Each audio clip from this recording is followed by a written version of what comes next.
আসসালামু আলাইকুম বন্ধুরা, আশা করি সকলে ভালো আছেন। আজকে আমরা শিখব কিভাবে ফেসবুকের ইউআরএল বা ইউজার নেম চেঞ্জ করতে হয়। সেই বিষয়টি আজকে আমরা দেখব। সো প্রথমে আমরা এটার জন্য আমাদের যে ব্রাউজারে ফেসবুকটা লগ ইন করা আছে সেটা চলে গেলাম। করার পর আমাদের ডান পাশে যে অ্যাকাউন্টটা রয়েছে সেই অ্যাকাউন্টে ক্লিক করব।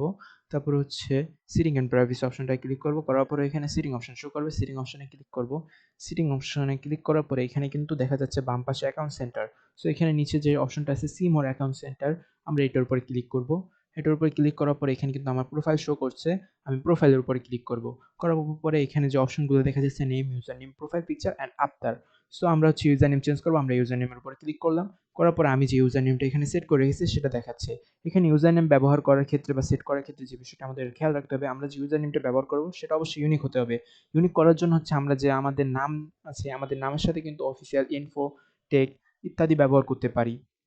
সো এইখানে আমার ইউজার নেমটা এখানে ইউনিক, তাই এখানে যে ডান পাশে গ্রিন সাইনটা দেখাচ্ছে এবং ডান অপশন করছে। কিন্তু আমি যখন এখানে শুধু মানে আমার নামের আগে শুধু ডিজেম নোমান দিয়ে ব্যবহার করছি, তখন কিন্তু এটা কোরস এবং ডান অপশনটা অফ হয়ে গেছে। কারণ কি, ইউজার নেমটা অন্য কেউ ব্যবহার করে রেখেছে।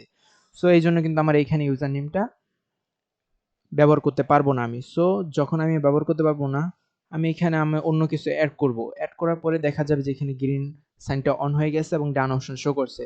তারপর আমরা এখান থেকে ডানে ক্লিক করলে আমাদের ইউজার নেমটা চেঞ্জ হয়ে যাবে। আমরা যেটা চেঞ্জ করতে চাই বা সেট করতে চাই সেটা কিন্তু আমরা এখানে বসে ডান অপশন ক্লিক করলে চেঞ্জ হয়ে যাবে। সো এভাবে কিন্তু আমরা খুব সহজে আমাদের ফেসবুকের URL or user name change করতে পারি।